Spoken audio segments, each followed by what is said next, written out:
దేశాన్ని గూడా ఒక తరాన్ని వెనక్కి పంపించి దేశాన్ని సర్వనాశనం చేసేది drugs. Say no to drugs.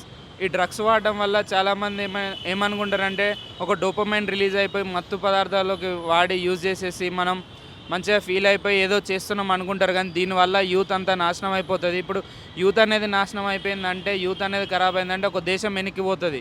ఇప్పుడు మనం డ్రగ్స్ వాడకుండా గవర్నమెంట్ ఎన్నో పథకాలు పెట్టింది. ఇప్పుడు ఎన్నో చేస్తుంది గవర్నమెంట్. దానివల్ల మనం కూడా వాటిని యూజ్ చేసుకొని, యూటిలైజ్ చేసుకొని సొసైటీకి కొంచెం యూజ్ అయ్యేటట్టు ఉండాలి. ఇప్పుడు మెయిన్గా యూత్ మీద ప్రభావం ఎక్కువ చూపిస్తుంది డ్రగ్స్. ఇప్పుడు యూతే కదా, చిన్న పోరలే కదా ఎంజాయ్ చేస్తారని మనం వదిలేసినామంటే నెక్స్ట్ ఏమైపోతుంది అంటే, ఇప్పుడు యూత్ ఒక తరం మొత్తం నాశనం అయిపోతుంది.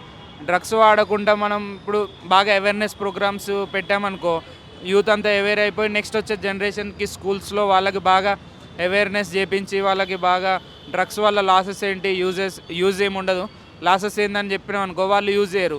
సేమ్ ఇప్పుడు డ్రగ్స్ ఎవరైతే మీ చుట్టుపక్కల వాడుతున్నారో వాళ్ళ గురించి మీకు తెలిసిన, ఇప్పుడు పోలీస్ స్టేషన్లో చెప్పిన, ఎన్జిఓస్కి చెప్పిన వాళ్ళని తీసుకుపోయి ఇక్కడ వాళ్ళని మొత్తం చేంజ్ చేస్తారు, రిహాబిలిటేషన్ సెంటర్స్కి పంపించేసి.